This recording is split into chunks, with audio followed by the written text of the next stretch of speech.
This is the LaFawn Nursing Home, where 14 nursing home patients died. Another day, another nursing home nightmare in New Orleans. You can see where the water line got to. It's only about, I'd say, 2 feet. You can tell by looking at the markings here that no body was found inside of here.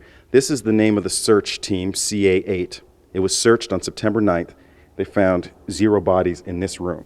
Here we are. This is the nursing station. A handwritten morgue sign, mud-stained pews in the chapel, beds and wheelchairs everywhere. There are reports that the patients who were left behind were brought upstairs, so I'm just going to hazard a guess that we will see some numbers indicating a body count upstairs. They found a body in here, you can tell. Number 1.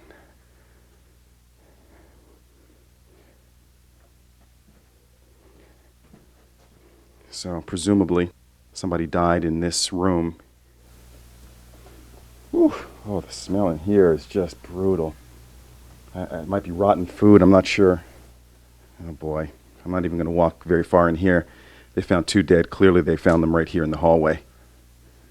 Take a look at this. It's a pantry over here, and there's actually food inside. There's some evaporated milk. I see some sugar over here, some canned food. But I'm going to tell you right now, I don't think this was a matter of people not having enough to survive. We were talking about elderly people who were infirm, who apparently could not fend for themselves, even with the provisions that were left here. You have to remember also that there was no power here. It was completely dark. These heartbreaking images come to you a day after we took an exclusive tour of the St. Rita's nursing home, where 34 people died. Wow. This will give you an indication right here of just how high the water was. I'm 5'11". There's the water line right there. We're talking about, 6 feet, 6'5", 6'5" worth of water in here. Les Trent, he is with us from Inside Edition. Nancy Grace invited me on her CNN headline news show and was moved by our report. Can you imagine your grandmother in that? And remember this? Somebody's coming to get you on Tuesday. Somebody's coming to get you on Wednesday.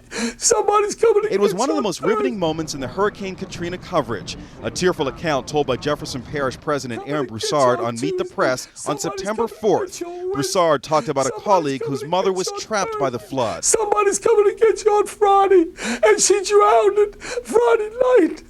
As it turns out, that woman was one of the 34 who died at St. Rita's. The owners of the nursing home have denied any wrongdoing. Meanwhile, this tragic story comes to light at the LaFawn Nursing Home. You're looking at the first incredible video from inside the New Orleans Superdome since the evacuation. We were the first camera crew allowed inside. Shafts of light from gaping holes in the roof illuminate the scene, remnants of hell for up to 35,000 people. To get here involved an incredible journey through the abandoned city where the only traffic is army trucks. We waded through floodwater that has become a toxic soup. As we come out of the floodwaters, we kind of hit this ramp where, as you can see, there are personal belongings all along. This is where people camped out for days, waiting to be rescued. It's not pretty. Mountains of people's belongings left behind when they were rescued litter the landscape. I met Lieutenant Colonel Scott Elliott of the Texas Air National Guard, who told me the real heroes at the Superdome were the evacuees. The real action was the people. What they put up with, and the loss of their homes, people lost family members. As we enter the Superdome's dark, forbidding corridors, it's easy to see how families were separated, how there were reportedly rapes and sheer anarchy. The field itself looks like a battlefield, a sharp contrast with the palatial stadium which staged so many spectacular sports events over the years. Our guide inside the stadium is Airman Chris King. He's as overwhelmed as I am. The smell is absolutely overpowering. I mean, this is disgusting. Pretty indescribable, really. No words to describe it. Pretty awful. There's no electricity in this building. The only available light coming in from a few holes up in the ceiling. You can see a water cooler here with some empty drinks that people had in the first days. I mean, people ate here, they slept here, they went to the bathroom here. They had no choice. They had nowhere else to go. But it's absolutely disgusting and revolting to look at it and to smell it all these days later. Everywhere there are poignant reminders of the loss and suffering. This is very sad to think that a little boy or a little girl's toy is left here in the seats. Probably something that gave them a lot of happiness in the days that they were left stranded in here. This little dog toy.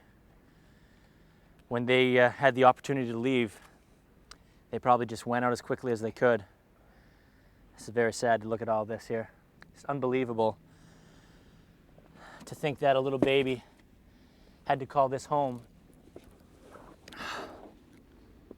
I mean, there is urine, human feces, and then you've got a baby carriage in the middle of all of this filth. Literally 10 seconds ago, some electricity, some power finally came here into the Superdome. You can see that the concourse is now lit up. And it just illustrates even more clearly the unbelievable conditions that people were living in. We're going into the men's room. Oh my God. Oh, guys, just get this room. Oh my God.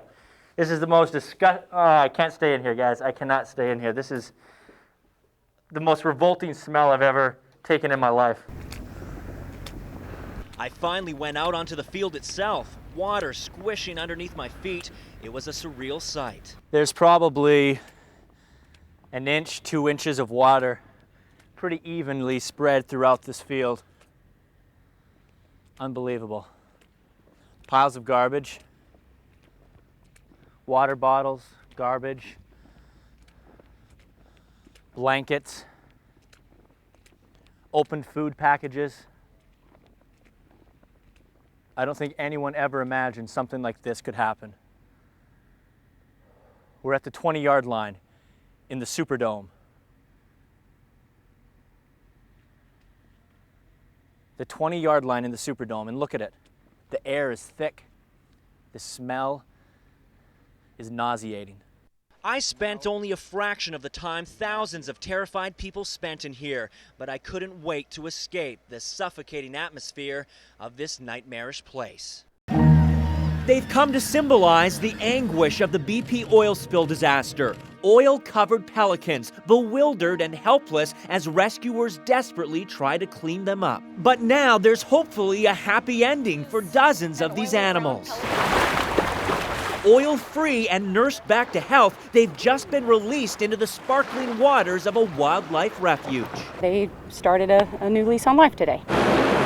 The release is run like a military operation. Giant Coast Guard transport planes carry 62 pelicans from a rehab center in Louisiana to an airport in Texas. The birds are then loaded into vans and taken to the Aransas National Wildlife Refuge near Corpus Christi. At the shoreline, the cages, each containing 2 birds, are carefully opened by Fish and Wildlife staffers and other helpers.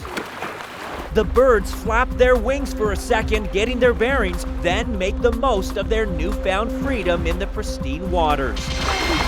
They're 400 miles from the disaster and a world away from their previous condition. They get a second chance at life and a new place to live. It's a good place for them.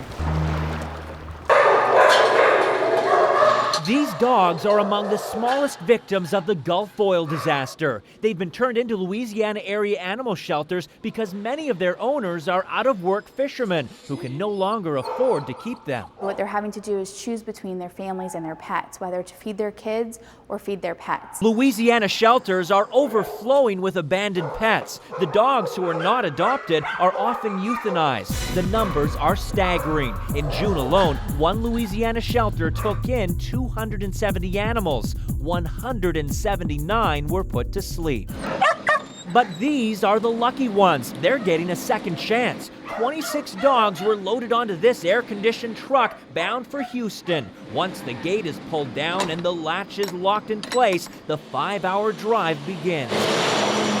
At the Houston SPCA, staff and volunteers unload all the pooches. Each dog is examined. They all get a pill to prevent worms and an anti-flea injection. At the kennel, Remington is given a bowl of water and just like that is ready for adoption. When I saw all these dogs come in, it just made me so sad. And Mary Oliar has taken a liking to the sad-eyed golden retriever. They've been through so much to lose their family, and they're traveling here, and they're in a strange environment, and hopefully I can give them as much as their family gave them before.